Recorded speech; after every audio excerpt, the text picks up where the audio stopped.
We are going to discuss about history taking in ENT. Okay, so first of all, uh, we are going to take history, just mention so all these points, and first of all, you have to be take care about patients to he is comfortable or not. If he is not comfortable, then make them comfortable and then ask to them history. Okay, so first point, when we are going to take a history which mentions name, age, sex, religion, occupation, address, उसकी हम पहले तो उसके नाम वाम पूछ लेंगे, फिर उसके बाद एज के बारे में पूछेंगे, फिर उसके सेक्स के बारे में पूछेंगे, सेक्स ओरिएंटेशन पूछना है,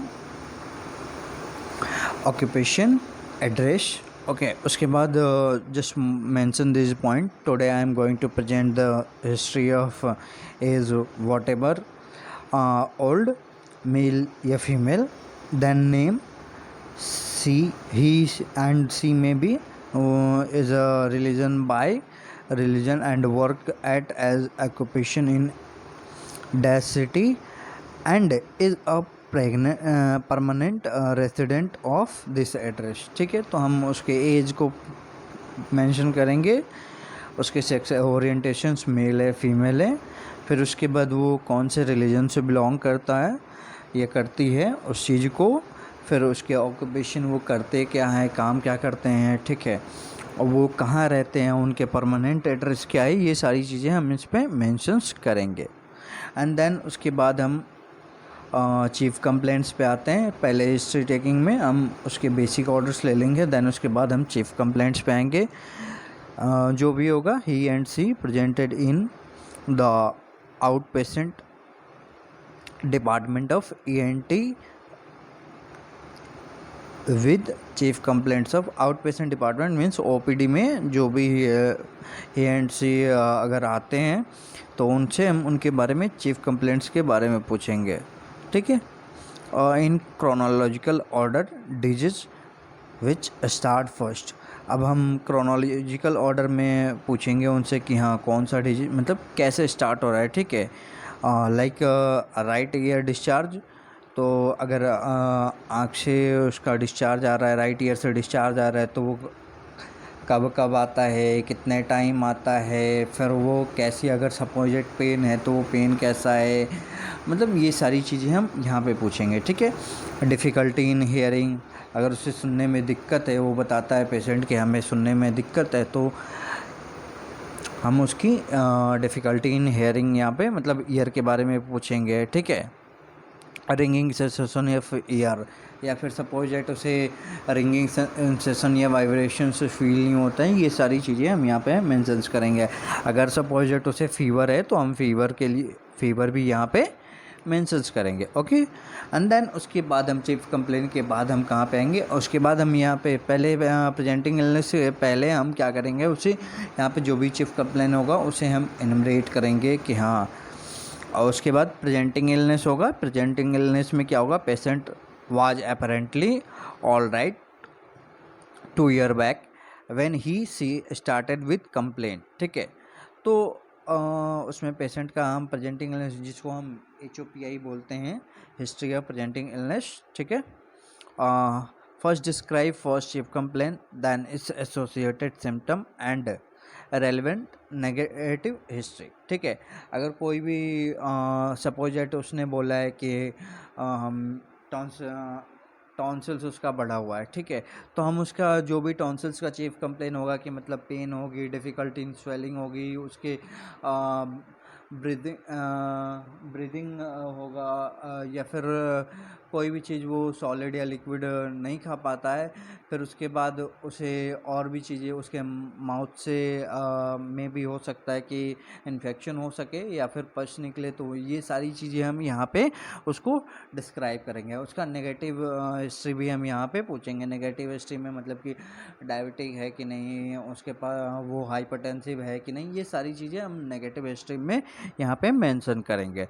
then go on second chief complaint and likewise. ठीक है, उसके बाद हम क्या करेंगे, सेकंड चीफ कंप्लेंट जो भी होगा उसका फ़ीवर है, तो अगर सपोज डेट फ़ीवर है तो फ़ीवर का हम उससे पूछेंगे कि हाँ आपकी फ़ीवर कितनी है, टेम्परेचर कितना है, बॉडी टेम्परेचर, एंड देन उसके बाद हम उससे पूछेंगे कि एपिसोडिक है क्या है, कि आपका मतलब फ़ीवर आता है 4 घंटे आता है, उसके बाद 4 घंटे के बाद फिर चला जाता है, फिर उसके अगले 6 घंटे बाद आ जाता है। तो ये चीज़ें हम एक सीक्वेंस में करेंगे, ठीक है। अगर इसमें फ़ीवर में और सारी चीज़ें मेंशन कर सकते हो आपके लाइक टेम्परेचर तो आप मेंशन करना ही है आपको, ठीक है।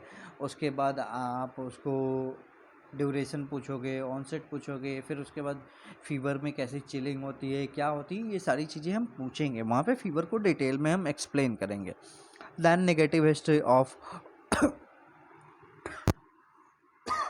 Sorry guys then negative history of all over disease picture, ठीक है।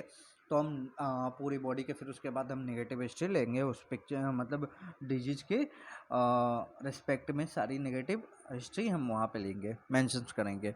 देन पास्ट हिस्ट्री पे आते हैं। उसके बाद हम उसके देखो पहले क्या हुआ था, chief complaints, then HOPI history of presenting illness, and then we have to take past history.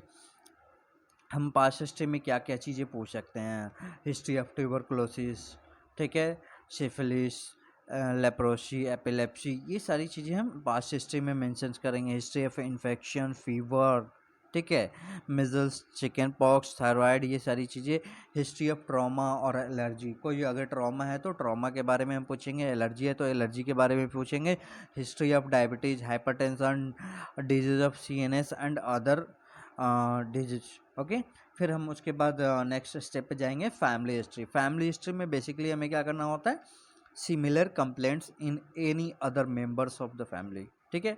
तो अगर सपोजेट कि हाँ किसी को फीवर है, फिर उसके बाद उसे गले में दर्द है या फिर उसे सांस लेने में दिक्कत होती है, सपोजेट, तो ये सारी चीज़ें अगर हम सिमिलर हिस्ट्री भी देखेंगे उनके फैमिली में, उनसे पूछेंगे कि हाँ उनके फैमिली में ऐसा किसी को होता है या फिर पहले होता था, ठीक है, ये सारी चीज़ें हम पूछेंगे वहाँ पे, ठीक है। History of TB, diabetes and hypertension, तो हम फैमिली में ये भी पूछेंगे कि उसके मदर को, फादर को, ब्रदर को, सिस्टर को, या ग्रैंडफादर, ग्रैंड मदर, किसी को भी उसके फैमिली में ट्यूबरकुलोसिस है या था, या फिर डायबिटीज़ है या था, जो भी चीज़ें, मतलब हम हाइपरटेंशन किस किस को है, क्या अगर है तो फिर वो कितना कैसे रहता है, ये सारी चीज़ें हम वहाँ पे पूछेंगे। फिर उसके बाद हम ड्यूरेशन पूछेंगे। अगर सपोज डेट किसी को सिमिलर सिम्टम आता है तो हम वो सिमिलर सिम्टम के बारे में वहाँ से उनको पूछेंगे कि हाँ वो सिमिलर सिम्टम उनमें आपके सपोज डेट उनके पेरेंट्स में आता है या फिर उनके कजन्स में आता है या फिर उनके ब्रदर सिस्टर में आता है या फिर उनके ग्रैंड पेरेंट्स में आता है, तो हम ये चीज़ें उनसे पूछेंगे कि हाँ ये उनमें कितने दिनों से आ रही है। यहाँ पे हम पेशेंट की नहीं बल्कि हम उनके फैमिली के बारे में बात कर रहे हैं, ओके। ड्यूरेशन के बाद हम क्या पूछेंगे, ऑनसेट पूछेंगे। ऑनसेट मतलब कि कितना देर आता है, कैसे होता है, ये सारी चीज़ें हम यहाँ पे मेंशन कर सकते हैं। फिर उसके बाद हम पर्सनल हिस्ट्री पे जाएंगे कि हाँ जो भी पेशेंट आया है आपके पास उनके पर्सनल हिस्ट्री पे पूछेंगे, ठीक है, कि आपने डाइट कैसे लेते हो, आप आप सोते कैसे हो, आपके एपेटाइट क्या है, ठीक है, मिक्सचुरेशन कैसा होता है, बाउल हैबिट कैसा होता है, ठीक है। फिर उसके बाद हम उसके पर्सनल हिस्ट्री में स्मोकिंग के बारे में पूछेंगे कि हिस्ट्री लेंगे, क्या स्मोकिंग करते हो या नहीं करते हो, अगर करते हो तो कितने पैक करते हो, अब मतलब डे का क्या है आपका, या फिर ओकेजनली करते हो, या पान चिविंग का पूछ सकते हैं कि आप पान खाते हो या नहीं खाते हो, पान मसाला खाते हो या नहीं खाते हो, ये सब चीज़ें हम यहाँ पे मेंशंस करते हैं। अल्कोहल इंटेक के बारे में पूछेंगे कि हाँ अगर आप अल्कोहल लेते हो या नहीं लेते हो, अगर लेते हो तो फिर कितना लेते हो, कैसे लेते हो, मतलब आपका डेली लेते हो या फिर मतलब वीकेंड पे लेते हो या फिर कोई ओकेज़न वगैरह पे आप लेते हो, ये सब चीज़ें हम यहाँ पे मेंशंस करेंगे। फिर हाइजीन के बारे में हम मेंशंस करेंगे, सोशियो इकोनॉमिक स्टेटस के बारे में मेंशन करेंगे, सोशियो इकोनॉमिक स्टेटस कि आप कितना कमाते हो, आपके घर पे लोग कौन कौन से कमाने वाले हैं, कितना कमाते हैं, ये सारी चीज़ें हम यहाँ पे मेंशंस करेंगे, ठीक है। एक्सपोजर टू डस्टी एटमॉस्फेयर और केमिकल इरिटेंट्स और फ्यूम्स। आप कहीं मतलब जा गए थे तो कहीं धूल मिट्टी में, या फिर आप कैसे धूल मिट्टी से बच के रहते हो, या फिर सपोज दैट आप जहाँ पे वर्क करते हो वहाँ पे तो ऐसा एटमॉस्फेयर नहीं है जहाँ पे मतलब कि काफ़ी पॉल्यूटेड एटमॉस्फेयर हो, या फिर माइंस वगैरह में भी बहुत लोग काम करते हैं, या फिर बहुत सारे कॉटन वूल वगैरह कंपनी में भी काम करते हैं, तो वहाँ पे हम ये उनकी प्रॉपर जहाँ पे वो जॉब करते हैं या फिर वो कैसे मतलब उनकी इन्वायरमेंट के बारे में हम जहाँ पे वर्क करते हैं या फिर वो जहाँ पे रहते हैं उनके इन्वायरमेंट के बारे में हम यहाँ पे मेंशंस करेंगे। अदर चीज़ें क्या होता है, अगर सपोज दैट फीमेल है तो उसका एमसी हिस्ट्री पूछेंगे, ठीक है, उसकी सोशो इकोनॉमिक हिस्ट्री पूछेंगे, इम्यूनाइजेशन हिस्ट्री भी पूछ सकते हैं इन केस ऑफ चाइल्ड, ठीक है। अगर बच्चा है तो उसके इम्यूनाइजेशन हिस्ट्री पे भी पूछ सकते हैं, क्योंकि कई बार होता है कि मे बी उन्होंने इम्यूनाइजेशन ढंग से किया नहीं है या फिर उन्होंने कई बार इम्यूनाइजेशन मिस कर दी है, तो उसके कारण भी बहुत सारी चीज़ें कॉम्प्लिकेशंस आ सकती है, ठीक है। चिल्ड्रन में हम examiners should be told about the persons from whom you have take history, example mother in case of child, ठीक है। तो चिल्ड्रन के केस में हम क्या करते हैं, मोस्टली मदर से ही हिस्ट्री लेते हैं। अगर वो 1-2 साल का बच्चा है तो वो चीज़ें नहीं बता सकता, ठीक है। जनरल फिजिकल एग्जामिनेशन जब हम करने जाएंगे तो फर्स्ट ऑफ ऑल उनसे हम ये चीज़ें पूछेंगे कि मतलब वो फर्स्ट ऑफ ऑल देखेंगे कि वो कंफर्टेबल है या नहीं। अगर वो कंफर्टेबल है तो उसे हम नेक्स्ट क्वेश्चन कर सकते हैं। अगर वो कंफर्टेबल नहीं है तो उसे फर्स्ट ऑफ ऑल कंफर्टेबल कराएंगे, देन हम उससे पूछेंगे नाम, place, orientations and then time, ये सारी चीज़ें पूछेंगे ताकि हमें जनरल आइडिया मिल जाए कि हाँ पेशेंट कोऑपरेटिव है और वो चीज़ें हमारी हम जो भी पूछ रहे हैं तो उसका रिस्पॉन्ड कर सकता है, ठीक है। उसमें फिर हम उसके बाद बिल्ड पूछेंगे, नरिशमेंट पूछेंगे, ओरिएंटेशन टू टाइम प्लेस, वही पर्सन जो मैंने अभी बताया। वाइटल्स पूछेंगे, वाइटल्स में आप उसके रेस्पिरेटरी रेट पूछ सकते हो, उसके ब्लड प्रेशर पूछ सकते हो कि हाँ उसके सिस्टोलिक ब्लड प्रेशर कितना, पूछ नहीं सकते, सपोज हमने मतलब मेजर करना है कि हाँ ये सारी चीज़ें हम वहाँ पे देखेंगे। उसके बाद हम उसके ब्लड प्रेशर, ये pulse rate, respiratory rate, temperature, फिर उसके बाद जनरल एग्जामिन फिजिकल एग्जामिनेशन है, pallor, icterus, cyanosis, clubbing, pedal oedema, generalise lymphadenopathy, ये सारी चीज़ें हम उनसे जनरल फिजिकल एग्जामिनेशन में पूछेंगे। सिस्टमिक एग्जामिनेशन में हम सीवीएस एग्जामिनेशन करते हैं, S1 and S2 sounds, heart sounds हम यहाँ पे सुनते हैं स्टेथोस्कोप से। और उसके बाद अगर नो मतलब ये भी देखते हैं कि कोई मरमर तो नहीं है, मतलब अगर मरमर है तो मे बी सीवीएस से रिलेटेड चीज़ें हो सकती है, तो हम उसमें ये भी चीज़ देखते हैं। या फिर बहुत सारे इन्फेक्शंस हो सकते हैं जो कि ब्लड के थ्रू फैल सकती है, तो वो हार्ट में भी फैल सकती है वहाँ तक, okay. RS respiratory system, normal vesicular breath, sounds heard, no creps, no wheezing.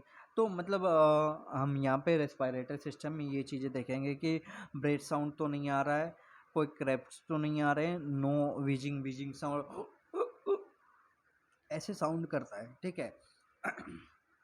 आपने विजिंग साउंड सुनने के लिए ट्यूबरक्लोसिस के पेशेंट्स जो होते हैं वो साउंड्स लेते हैं तो खर खर खर खर की आवाज़ें आती हैं, ठीक है, उसी को विजिंग साउंड्स बोलते हैं, ठीक है। फिर उसके बाद हम सीएनएस पे जाएंगे। सीएनएस में उसके मेंटल फंक्शंस के बारे में देखेंगे, higher mental functions, motor functions and then sensory functions, ये सारी चीज़ें देखेंगे। उसमें नॉर्मल देखेंगे, मतलब कोशिश करें अगर आप केस प्रेजेंट कर रहे हो तो हम ऑलमोस्ट मतलब कोशिश करते हैं कि वो नॉर्मल की तरफ डेविएट हो, उसे हम नॉर्मल की तरफ सपोज करके ही ये चीज़ें ज़्यादा तक लेके चलते हैं, ठीक है। अगर आप पेशेंट के सामने हो तो आपको कोशिश करना चाहिए कि ये सारी चीज़ें टेस्ट करने के लिए, ठीक है। क्रेनियल नर्व्स, फिर उसके बाद हम facial nerve, olfactory nerve, hypoglossal nerve, vagus nerve, glossopharyngeal, trigeminal and auditory nerve का एग्जामिनेशन करेंगे, ठीक है। पेयर ऑफ डेमन सॉफ्ट, अब एब्डोमेन को हम करेंगे तो फिर उसमें देखेंगे सॉफ्ट है या फिर सॉफ्ट है या हार्ड है, यही दो पॉसिबिलिटी बन सकती है। टेंडर है या नॉन टेंडर है, ठीक है। नो ऑर्गेनोमेगैली, अगर उसमें देखेंगे कि ऑर्गेनोमेगैली है या नहीं है, ठीक है। ऑर्गेनोमेगली में क्या क्या हो सकता है, तुम्हारा लीवर बढ़ सकता है, तुम्हारा स्प्लीन बढ़ सकता है, ठीक है, बाउल्स में हो सकते हैं बहुत सारी, मतलब ये सारी चीज़ें हम मतलब एक्सटर्नली देख सकते हैं, ठीक है। एंड देन नेक्स्ट ईयर पे आते हैं, ठीक है। ईयर में हम क्या क्या चीज़ें देख सकते हैं एग्जामिनेशन ऑफ ईयर में, ठीक है। राइट एंड लेफ्ट ईयर हम एग्जामिनेशन दोनों करते हैं, ठीक है। और हमें पार्टिकुलरली फर्स्ट ऑफ ऑल हमें जो अगर सपोज इट यूनिलेटरल ईयर में कोई इन्फेक्शन है तो हम पहले ही देखेंगे कि हम एक ही जो नॉन इन्फेक्शियस ईयर है उसमें हम पहले उनका एग्जामिनेशन करेंगे, ताकि हम को रिलेट कर पाएँ उन चीज़ों से कि जो हमें इन्फेक्शियस जो भी अगर सपोज इट लेफ़्ट में इन्फेक्शन है तो हम पहले राइट का करेंगे और उसके बाद हम लेफ़्ट का करेंगे, ताकि हम राइट वाले से हम लेफ़्ट वाले की कंपैरिजन अच्छे से कर सकते हैं और पॉइंट टू बी नोट कर सकते हैं और उसके बाद हम डायग्नोसिस पे अच्छे तरीके से पहुंच सकते हैं, ठीक है।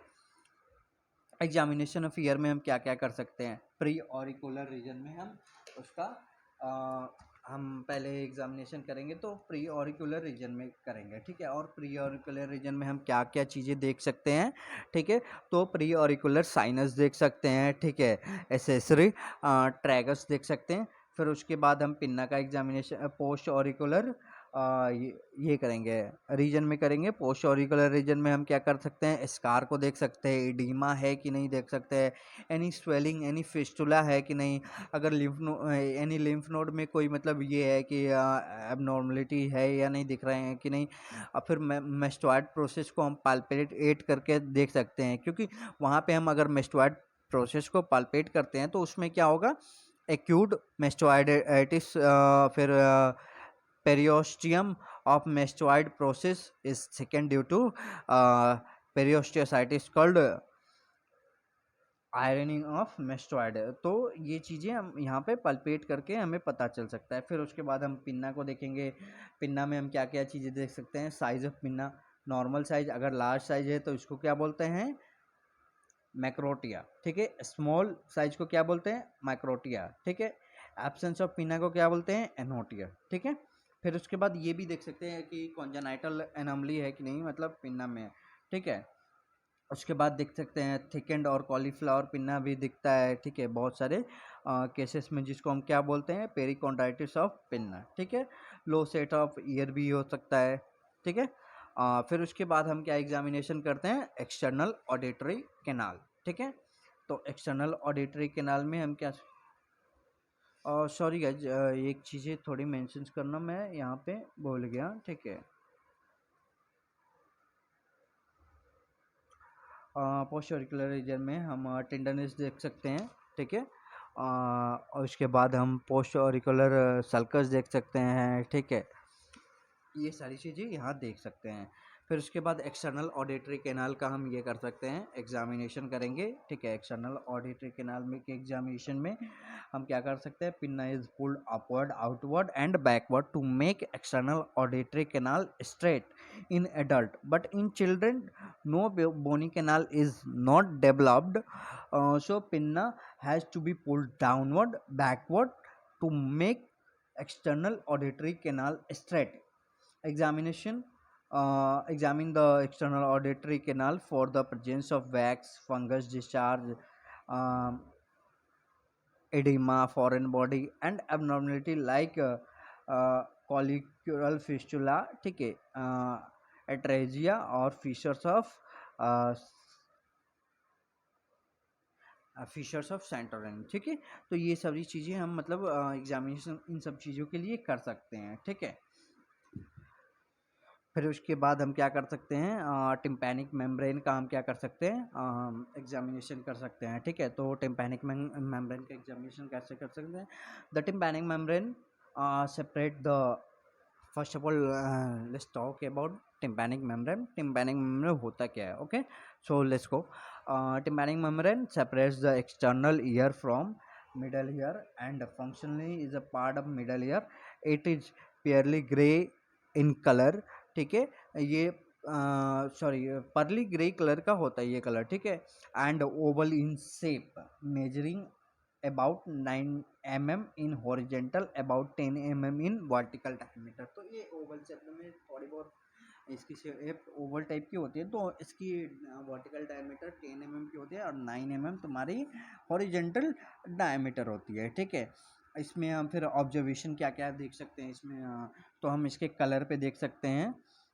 Okay, so we have to be watch color, अगर red and congested tympanic membrane is found in ASOM, ठीक है। pale and umber color tympanic membrane may be found in few case of secretory otitis media, ठीक है। फिर उसके बाद हम perforation देख सकते हैं। टाइप ऑफ परफोरेशन कितने टाइप का होता है परफोरेशन, सेंट्रल, मार्जिनल और ओटिक परफोरेशन और attic perforation. Okay, central perforation में क्या होता है कि तुम्हारा central perforation that perforate which found in pars tensa and surrounded all around the tympanic membrane, okay। and subtotal perforation क्या होता है तुम्हारा, it is the large central perforation and annulus is present only as a ring, ठीक है। Total perforation क्या होता है, when annulus is not present and destroyed all around, ठीक है। तो एनुलम के पास अगर तुम्हारा ये लार्ज परफोरेशन है सेंट्रली, उसको बोलते हैं सब टोटल, और तुम्हारा टोटल परफोरेशन में एनुलम प्रेजेंट नहीं होगा, ठीक है। मार्जिनल में क्या होगा, marginal perforation is that perforation which is not surrounded all around the tympanic membrane, ठीक है। It is usually associated with secondary acquired cholesteatoma, ठीक है।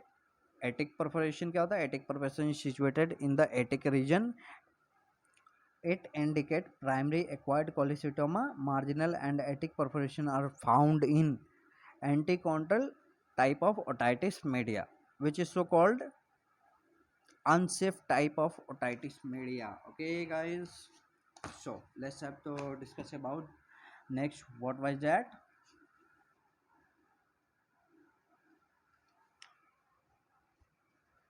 नेक्स्ट क्या है, टिम्पैनिक मेम्ब्रेन। टिम्पैनिक मेम्ब्रेन को अब हम डिस्क्राइब कैसे कर सकते हैं, ठीक है। Number, size of perforation, margin of perforation, shape of perforation, site of perforation, middle ear mucus, ठीक है। उसके बाद हम इसमें हैंडल ऑफ मैलियस देख सकते हैं, कॉन ऑफ लाइट देख सकते हैं, ग्रेनुलेशन और पॉलिप देख सकते हैं, रिट्रैक्शन ऑफ पॉकेट देख सकते हैं, ठीक है। क्वाड्रेंट्स ऑफ टिम्पैनिक मेम्ब्रेन कहाँ पे ये तुम्हारा ये हो रहा है कि परफोरेशन हो रहा है, तो क्वाड्रेंट कितने होते हैं तुम्हारे, पोस्टीरियर मैल्यूलर फोल्ड के बाद क्या आता है तुम्हारा, posterior superior quadrant, posterior inferior quadrant, ठीक है, anterior inferior quadrant, and then what last क्या होता है, एंटीरियर सुपीरियर क्वाड्रेंट, ठीक है। 4 क्वाड्रेंट होते हैं, ये चीज़ें तुम्हें मेंशन करनी है, ठीक है। एंड देन उसके बाद हम क्या करते हैं, कौन सा टेस्ट करते हैं, फिस्टुला टेस्ट। फिस्टुला टेस्ट में क्या होता है तुम्हारा, कोई बताएगा,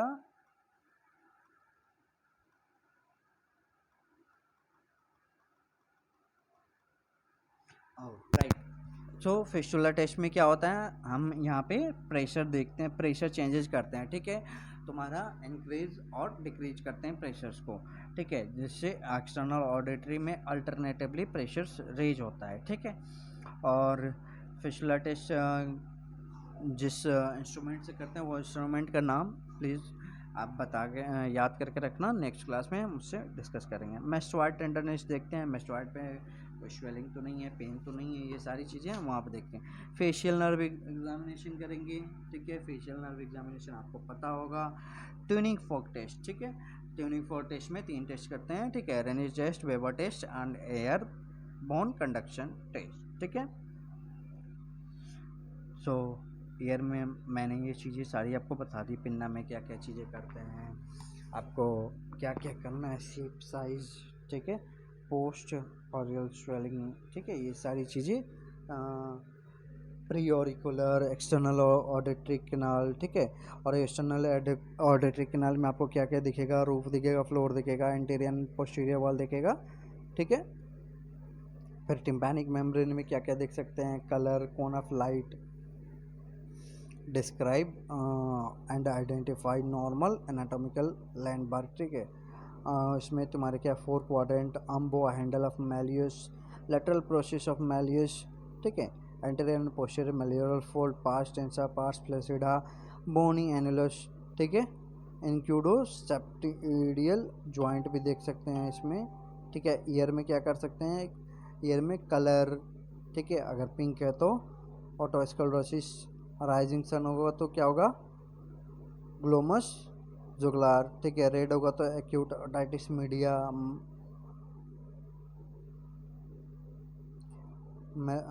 और उसके बाद क्या हो सकता है, मैरिंजेटाइटिस, बैरोटाइटिस मीडिया, ब्लूइश ब्लड एक्यूमुलेशन हो सकता है, ठीक है। कोना फ्लाइट में ईटी ब्लॉक देख सकते हैं, ठीक है, मोबिलिटी देख सकते हैं। देखो यहाँ पे left ear and right year, इसका सारे स्ट्रक्चर यहाँ पे दिया हुआ है तुम्हारा किसका, टिम्पैनिक मेम्ब्रेन का, ठीक है। तो ये देखो पार्स फ्लैसिडा ऊपर में दिख रहा है तुम्हें यहाँ पे, और उसके बाद ये देखो अम्बो तुम्हें सेंट्रली दिख रहा होगा, पार्स टेंसा ये सेंट्रल जो भी यहाँ पे सराउंडेड है, ठीक है। और ये सेंट्रली अम्बो से जो भी ये एक बोनी पार्ट होगा तो उसको क्या बोलते हैं, मैनोविरियम ऑफ मैलियस, ठीक है। यहाँ पे एक लॉन्ग प्रोसेस देख रहा है इनकस का तुम्हें, ठीक है, anterior left and anterior right का तुम्हारा ये है, ठीक है, एंटीरियर व्यू है और लेफ्ट एंड राइट ईयर का, ठीक है। ईयर में अब फिर देखो पास्ट टेंसा में क्या देख सकते हैं, रिट्रैक्शन देख सकते हैं, ग्रेनुलेशन, ब्लेप्स बना हुआ है कि नहीं, ठीक है, स्क्लेरोटिक पच और परफोरेशन देख सकते हैं। परफोरेशन में तो मैं बताया था मार्जिनल लोकेशन, मार्जिन देखेंगे, लोकेशन देखेंगे, size, shape, edges, residual drum, structure seen through the perforation, granulations, posterior superior retraction with cholesteatoma, polyp and tympanosclerotic patch देख सकते हैं, ठीक है। पार्स फ्लैसिडा में क्या देख सकते हैं, एटिक और शार्पनेल्स मेम्ब्रेन देख सकते हैं, ठीक है। Central perforation is safe while marginal और attic perforation is usually unsafe, ठीक है। तो ट्यूनिंग फॉर टेस्ट में ये चीज़ें यहाँ पे आप नोट कर सकते हैं। ट्यूनिंग फॉर टेस्ट, अगर A C is greater than B C, A C क्या होता है, air conduction, and B C bone conduction, ठीक है, बोनी कंडक्शन, ठीक है। अगर ए सी ज़्यादा है और बी सी कम है तो रिजल्ट क्या होगा, रेनी टेस्ट पॉजिटिव होगा, ठीक है। B C is greater than A C then negative equal है तो mild conductive deafness, and B C is greater than A C then false negative, ठीक है। सो गाइज यहाँ तक ईयर का एग्जामिनेशन हो गया, एंड इसके बाद हम नेक्स्ट डिस्कस करेंगे व्हाट, नोट्स का एग्जामिनेशन।